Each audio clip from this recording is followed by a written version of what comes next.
Rocío Nales, secretaria de Energía, muchísimas gracias por acompañarnos, secretaria, qué gusto. Al contrario, un gusto saludarte a ti y a todo el auditorio, Elisa. Antes que nada, ¿nos confirmas esta información, secretaria? El día 20 de enero estaría ya operando Deer Park por parte de Pemex. No, a ver, Pemex está en este proceso con Shell y la propia administración de Pemex está llevando los tiempos entre Pemex y Shell. Entonces es muy aventurado dar un día antes o un día después, pero este proceso ya está en marcha y lo está haciendo la propia administración en una forma pues muy seria, muy directa. Sí. Pero pues esperemos que sea pronto. Sería una irresponsabilidad decirte 19, 20 o 21, pero está en proceso y esperemos que sea muy pronto. Bueno, podría ser por ahí en estas fechas, ¿verdad? Esperemos. Está trabajando Pemex muy fuerte en eso. ¿Qué implicaría esto, secretaria? Bueno, ya lo ha dicho el presidente López Obrador, no nada más es México. Todos los países del mundo están resguardando en este momento post-COVID, llamémosle así, aunque todavía estamos en una etapa del COVID muy fuerte en toda la humanidad, están resguardando su sector energético, que son tres cosas: combustibles, electricidad y gas. Hoy en Europa o en otros países las tarifas están verdaderamente disparadas, sobre todo en aquellos países que no tienen recursos o que no tienen la facilidad para el acceso. Y nosotros somos de los países que tenemos la fortuna de ser petroleros, de tener petróleo, pues tenemos que procesar para garantizar y tener nuestros combustibles y garantizar el combustible en México. Entonces la compra de Deer Park se suma al Sistema Nacional de Refinación y con ello buscar pues prácticamente la autonomía en el proceso de combustible. Sí, en el tema de Dos Bocas, ¿está todo en marcha en tiempos, como se había planeado originalmente? Sí. Vamos, de veras, el proyecto de Dos Bocas es un proyecto en ejecución que es a nivel mundial un ejemplo. El tipo de refinería que estamos construyendo, pues son refinerías que a veces tardan hasta 5 años. Nosotros empezamos con un proyecto de ejecución acelerada, de comprar equipos en forma temprana. Los equipos se mandaron pedir en el 2019 porque hay reactores que se tardan hasta 2 años en construir y por eso hoy los estamos recibiendo. La obra civil, todo el programa es terminarla el 2 de julio. De ahí inicia algo que se llama pruebas y arranques. La refinería va a tener más de 90,000 equipos entre válvulas, bombas, reactores, todo el equipo. Ya hay que probar equipo por equipo. Entonces iniciarán las pruebas y arranques, pero sí lo que queremos ya terminar o tener casi concluido, pues es el trabajo de la obra civil. Y en 2023 ¿se dejará de exportar petróleo?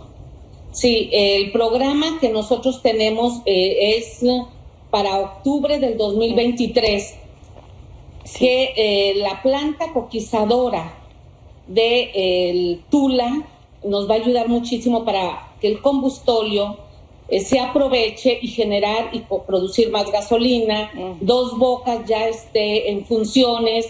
Deer Park, por supuesto, que continúe en operación ya ahora bajo el mando de Pemex y las 6 refinerías que ya se han estado rehabilitando y que van un avance bastante positivo. Exactamente, es procesar nuestro petróleo, porque no nada más es procesar el petróleo.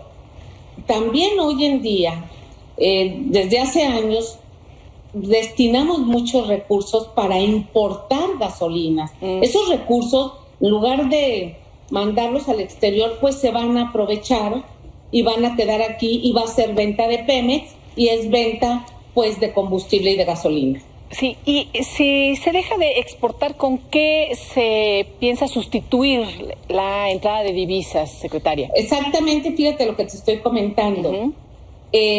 estamos destinando muchísimos recursos para comprar gasolina. Vendemos el petróleo por una puerta y por la otra puerta, el dinero que recibimos lo destinamos para comprar gasolina. Eso no puede ser. Entonces, el recurso que vamos a dejar de percibir, pues se va a compensar con la venta de gasolinas y lubricantes que está generando Pemex. Eso va a ser fantástico. Como lo hacen las grandes petroleras. Fíjate, esta semana, por ejemplo, se anunció que Saudi Aramco, una empresa, la empresa más grande de petróleo, que es de Arabia Saudita, está viendo para hacerse de más refinerías, por supuesto en Europa. Todo mundo está ajustándose a su propio balance energético y es lo que estamos haciendo en México. En el tema de energías limpias, de todo este proceso que se ha dicho puede ser dañino o se pueden violar algunos acuerdos o tratado con Estados Unidos, ¿hay ahí algún tema en general en la política energética que se está implementando y que se implementará, secretaria? Qué bueno que me lo preguntas. Mira, no se está violando ni se está rompiendo ningún acuerdo ni con Estados Unidos ni con nadie. Nosotros en la ley de transición energética, porque hay una ley que se aprobó en el 2015, está contemplado que México produzca electricidad hasta un 35% en el 2024. Bueno, nosotros este año 2021 cerramos casi con el 30% de la generación de electricidad con energías limpias.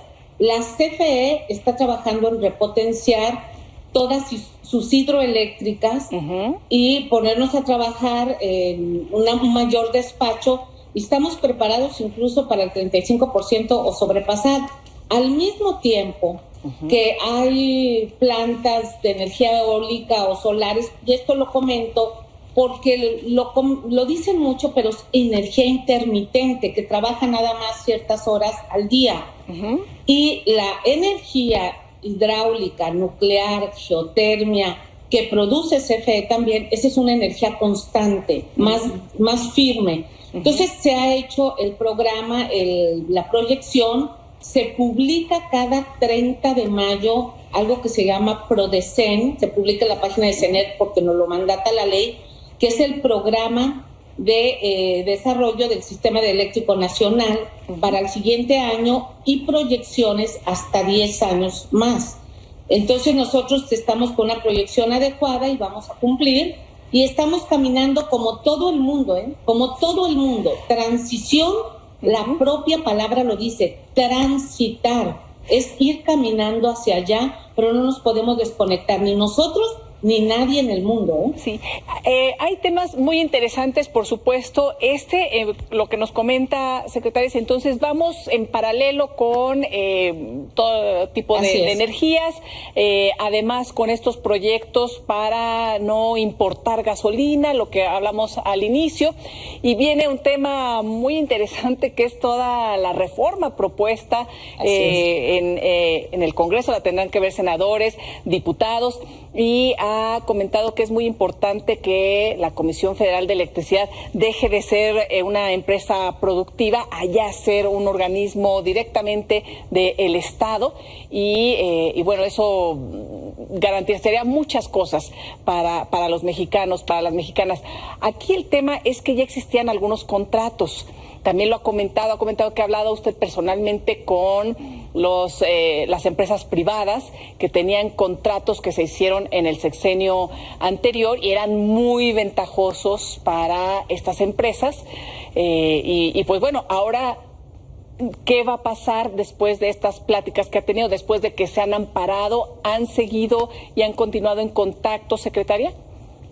Bueno, la reforma plantea que el 54% de electricidad la genere la Comisión Federal, y el 46% los privados, porque ya hay privados en México, y entonces es encontrar el equilibrio 54-46, pero también este 54 de la CFE garantiza que el Estado tenga la seguridad de darle a todos los mexicanos un servicio y un suministro básico como es la electricidad. ¿Qué pasaría si nosotros continuáramos como está la reforma, como estuvo la reforma del 2013, de dejar que el mercado en manos de privados en su totalidad o a donde iban, porque iban en un porcentaje para minimizar, casi desaparecer a la CFE, cuando dejamos el mercado en manos de privados, pues al final de cuentas los intereses económicos están por encima de un interés público.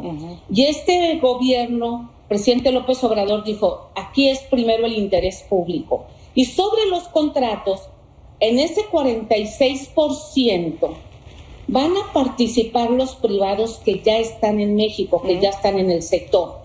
Y aquellos que tengan contratos a largo tiempo con la CFE se ha sentado con muchísimos y decirles, yo no puedo continuar atado a un esclavismo comercial, así lo hemos llamado, a 20 o a 25 años a una tarifa que ya sea que me entregues o no me entregues electricidad, yo te tengo que pagar, porque al final de cuentas eso se refleja en los recibos y en el bolsillo de todos los mexicanos.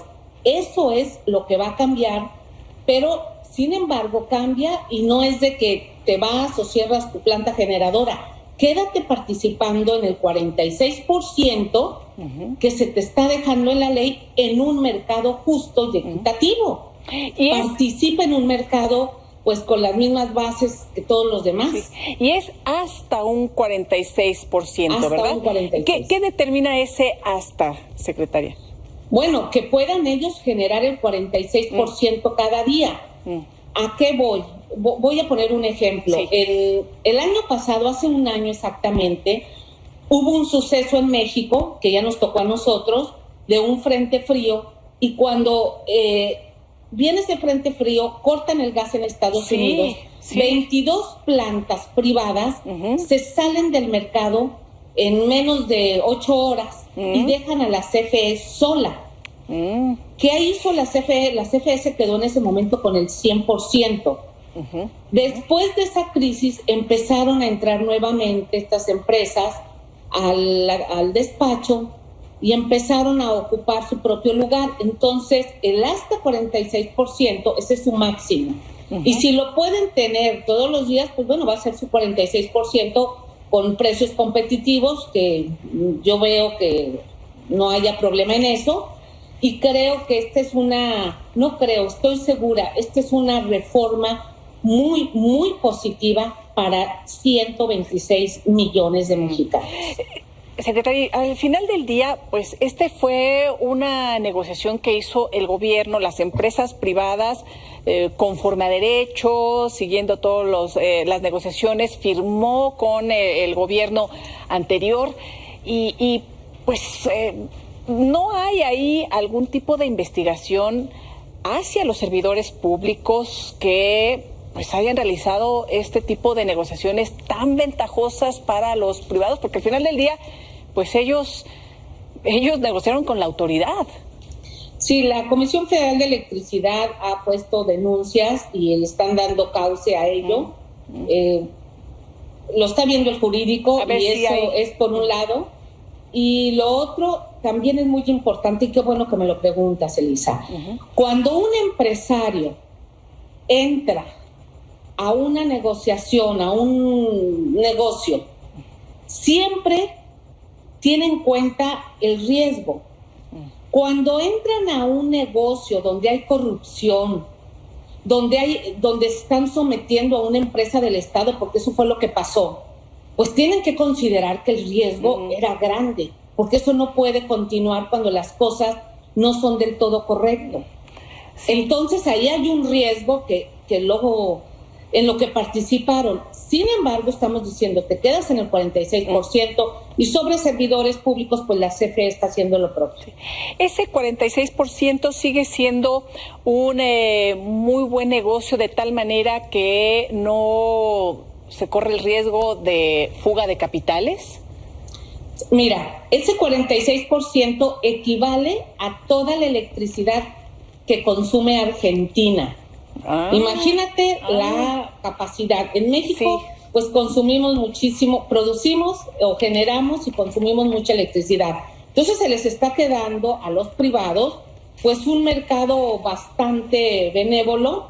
Y mira, fuga de capitales, pues no, la electricidad es un excelente negocio, la energía es un excelente negocio. Y hoy lo estamos viendo en Europa. Voy a poner el ejemplo con el debido respeto de España, donde en España hay 3, 4 empresas que son las que controlan el mercado, que un estado se quedó sin una empresa, sin un control, y te dicen, pues me pagas esto porque el gas o porque la materia prima subió así, si no, pues no tienes electricidad o cierro.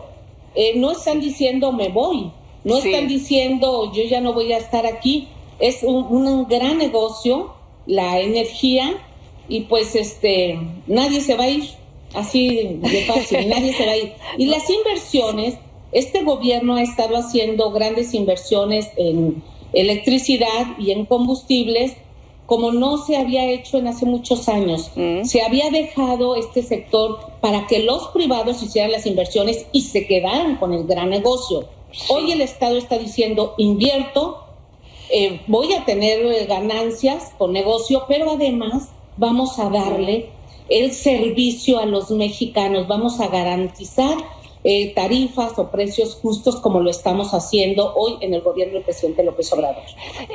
Secretaria Rocío Nale, además hay un tema muy interesante en esta reforma de la modificación de artículos 25, 27, 28. Se agregan algunos transitorios y voy al tema del litio, porque me parece que es un temazo increíble también, pues un tema estratégico para nuestro país, por lo que hemos escuchado. ¿Este será para uso exclusivo del Estado? ¿Se va a crear, por ejemplo, Litiomex? ¿Cómo va a ser esto? Bueno, efectivamente, mira, en el artículo 6º transitorio, sí, creo que es el 6º, sí. Queda reservado la explotación de litio para uso exclusivo del Estado. El litio es un mineral estratégico, energético. Hoy en día, los teléfonos, las computadoras de los coches, las computadoras del teléfono, todo llevan chips, y el litio es materia prima para el chips, pero también para el vidrio, también para aluminio. Y de 196 países que hay en el mundo, nada más, de acuerdo a al reporte que hace Estados Unidos, hay 23 países con potenciales reservas, y uno de esos es México. Sí. Es un mineral estratégico que hay que saber administrar, que hay que también capitalizarlo, y me gusta compararlo con el petróleo, porque la decisión de 1938 del petróleo del general Lázaro Cárdenas de expropiar y nacionalizar el petróleo, pues en 8 décadas a los mexicanos nos dio riqueza, nos dio crecimiento, las finanzas públicas, nos ayudó muchísimo el petróleo. El litio va a ser igual, y yo lo he dicho que va a ser incluso hasta más rápido, y todo pues se encamina a ser una empresa del Estado, un organismo del Estado para que pueda explorar y explotar el litio.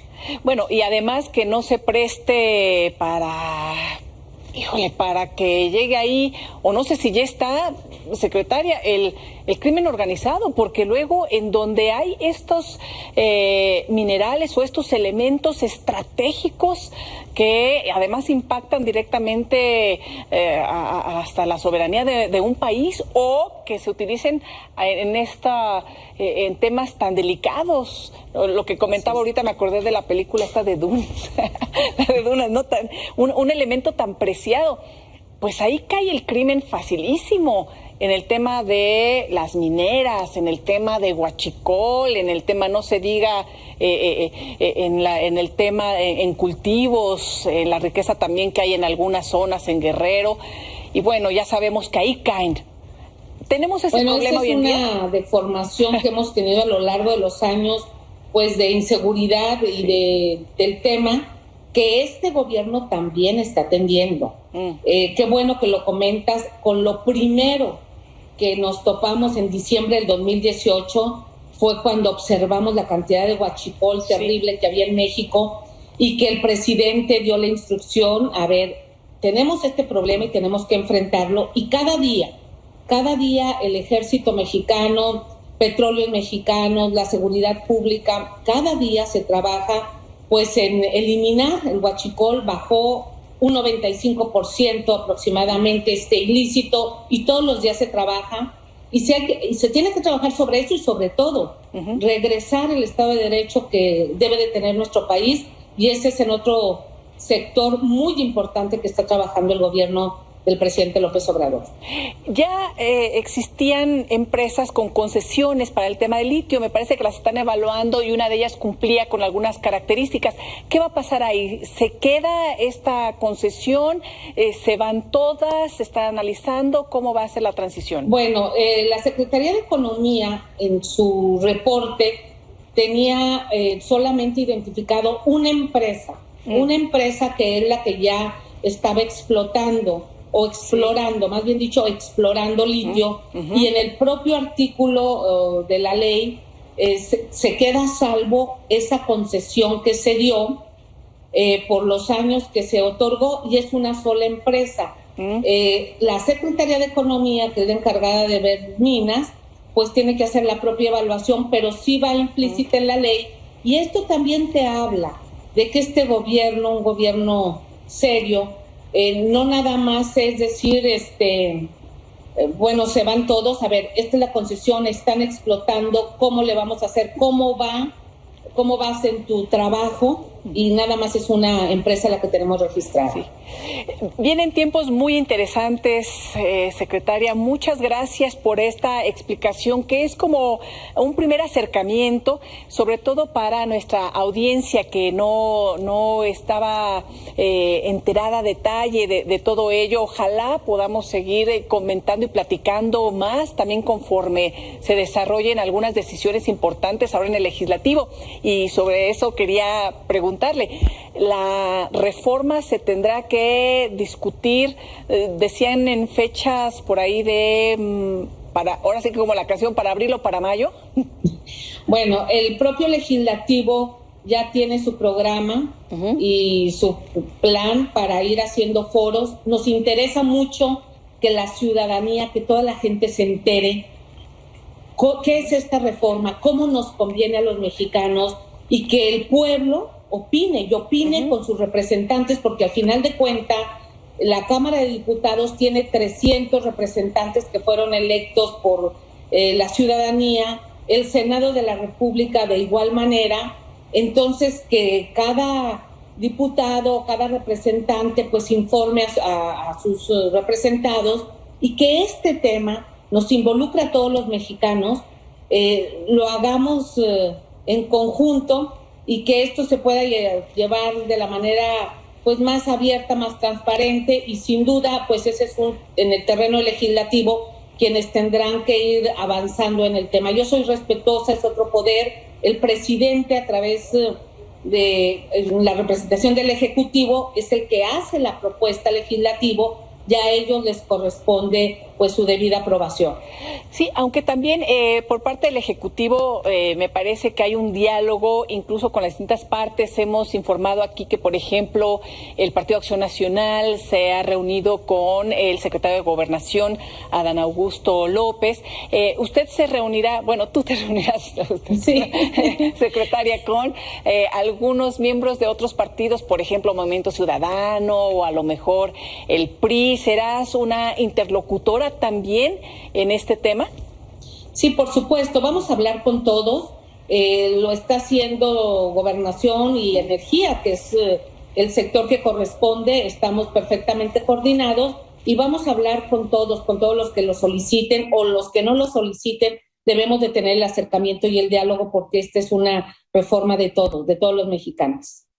Sí, porque, bueno, también hemos visto, por ejemplo, al titular de la Comisión Federal de Electricidad, Manuel Bartlett, de pronto confronta mucho secretaria, y parece ser que, pues, por ejemplo, ahí en el trato, pues, podrías ser ahí un vehículo de diálogo con la oposición o con la ciudadanía ante todas las dudas, o este acercamiento que nos platicabas con la propia ciudadanía en un diálogo abierto en el Congreso. En fin, creo que funcionaría, porque se ha politizado mucho también este asunto. Claro, bueno, este es un tema político de gran calado, profundo, y el director de la CFE creo que está haciendo un excelente trabajo, porque él está hablando a favor, pues, de la empresa que administra. Entonces, él adentro de la empresa, pues, está viendo los efectos que se tuvo con una reforma del 2013 y lo que le cuesta a la CFE en dinero, en esfuerzo, en producción, en generación. Entonces, pues sí, creo que la postura del licenciado Bartlett es una postura fuerte, pero él es el que está administrando una empresa que todos los días tiene que pagarle a privados, tiene que comprar electricidad, tiene que esperar a que despachen privados para que pueda meter la generación de la CFE. Entonces, sí es comprensible, pero nos corresponde tanto al Ejecutivo, el presidente nos ha dado indicación, tanto al secretario de Gobernación como a mí, platicar y hablar con todos, dialogar, y que esto vaya saliendo de la mejor manera, y estoy segura que vamos a llegar a buen término. Se habían comprado hasta certificados, ¿no? Bueno, es que este es un tema que bueno que me lo dices para que la gente se entere. Sí. En el 2013, en la reforma del presidente Peña Nieto, se crearon algo que se llama certificados de energía limpia, o CEL, que a cada privado, por cada megawatts que produce de energía limpia, la Comisión Reguladora de Energía les da como un certificado. Pero ese certificado tiene un precio. Y ese certificado, a la hora de despacharlo, de decir voy a subir este megawatts a la red y que llegue a la casa de Elisa Alanís o a la casa de Rocío Nale, me lo paguen. ¿Quién es el que termina pagando todos los certificados? ¿CFE? La CFE. Entonces la CFE ha pagado hasta el día de hoy más de 6,000 millones de pesos de certificados de energía limpia, que eso corresponde pues prácticamente a estar financiando a todos estos, bueno, no a todos, pero a muchos productores, la mitad de sus inversiones de lo que hicieron de parques eólicos o parques solares. Por eso te digo que la CFE todos los días, su administración tiene que estar lidiando con unas reglas pues muy ventajosas de una reforma pasada y estar pues conviviendo y negociando con privados. Sí. Y estos certificados también se están proponiendo en esta reforma eléctrica eliminarlos, porque nos cuestan mucho a los mexicanos y le cuesta mucho a la CFE y nos cuesta a todos. De ahí que hay algunos que dicen yo me voy a amparar porque yo estaba contando con esto, pues era muy buen negocio, pero no podemos seguir manteniendo eso porque nos cuesta a todos los mexicanos. Entonces, está la propuesta de eliminar estos certificados y también de que los organismos reguladores autónomos se integren a la Secretaría de Energía. Sí, ¿verdad? Mira, y como son temas que a veces la ciudadanía dice, ¿qué es eso de organismos autónomos? Bueno, los órganos reguladores. Tenemos 2 órganos reguladores en el sector de energía, la Comisión Reguladora de Energía y la Comisión Nacional de Hidrocarburos. Van a seguir existiendo, nada más que no van a ser autónomos. En el mundo, en todo el mundo, en todos los países, hay reguladores, ya hay reguladores que se llaman ministeriales, como lo teníamos antes. Estos estaban adentro de la Secretaría de Energía. Bueno, estaban adentro de la Secretaría de Energía y se llevaban a cabo con una planeación. En la reforma del 2013 dijeron, son autónomos y ustedes se van en una forma aparte y ustedes nada más se van a dedicar a dar permisos y a ver que todo esté bien y a cobrar. Bueno, pero la planeación del sector de energía se queda en la Secretaría de Energía, que es la Secretaría del Ejecutivo.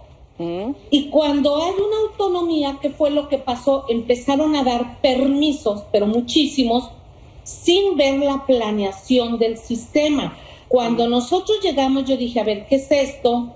Que cuando la red eléctrica demanda 50,000 megawatts, dieron permisos por 132,000 megawatts. O sea, es un descontrol, porque no estaba ligado a la planeación, lo mismo que en combustibles y en todo lo demás. Entonces, por eso es que los organismos seguirán siendo reguladores, pero dentro de la Secretaría de Energía, y serán organismos reguladores ministeriales, ya no autónomos. Bueno, aquí no es ministerio, pero lo que equivale a organismos reguladores ministeriales, pero estarán a cargo de la Secretaría de Energía, junto con la planeación, como estuvieron por muchísimos años. Sí. Así estuvieron muchísimos años. Sé que, bueno, los amparos no aplican en temas de reformas constitucionales. Entonces, imagino que la discusión de la reforma va en paralelo con el tema de los amparos, pero ¿tienen contemplados recursos para llegar a acuerdos económicos con aquellas empresas que se han amparado, o incluso por sanciones que pudiera imponer el gobierno de Estados Unidos, por ejemplo? No, a ver, nosotros no estamos corriendo a nadie ni estamos expropiando nada. Ellos se van a quedar en México en su 46% en el mercado. Bien. Hubiera una sanción si les dijéramos, cierras tu planta y tú aquí ya no vas a participar, etcétera. No, a todos ellos se van a quedar en un mercado justo, participando diariamente. Entonces no vamos a expropiar nada, nosotros no tenemos ningún problema y no tenemos por qué pagar absolutamente nada. Y como comentaba, secretaria, pues todavía pues hay negocio para todos, ¿verdad? Hay negocio, o sea, hay negocio, pero lo más importante de que haya negocio es un Estado no puede desprenderse de un sector estratégico. Sí. Por muchos años, una política neoliberal nos dijeron que el Estado no sirve, que en el Estado es corrupto, que toda esta mala propaganda para deshacerse de la parte elemental de un gobierno, de un Estado, que es el que tiene que conducir y que es el que tiene que dar seguridad nacional. Ese es otro tema. Cuando decimos seguridad nacional, hay gente que dice, oye, ¿qué es eso? Esto es el libre mercado, eso está mal, eso es del siglo pasado. No, para eso existe el Estado aquí y en todo el mundo. Y un Estado que no le cierra la puerta a esta cooperación, coexistencia con lo privado, ¿no? Que es lo que se está discutiendo, presentando, y ojalá podamos seguir platicando, claro que secretaria. Sí. Claro muchas que sí, gracias por el tiempo. Yo les agradezco porque a través de este medio nos hacen llegar con muchísima gente, con los mexicanos, para pues que no se dejen guiar por noticias falsas o por alarmismos.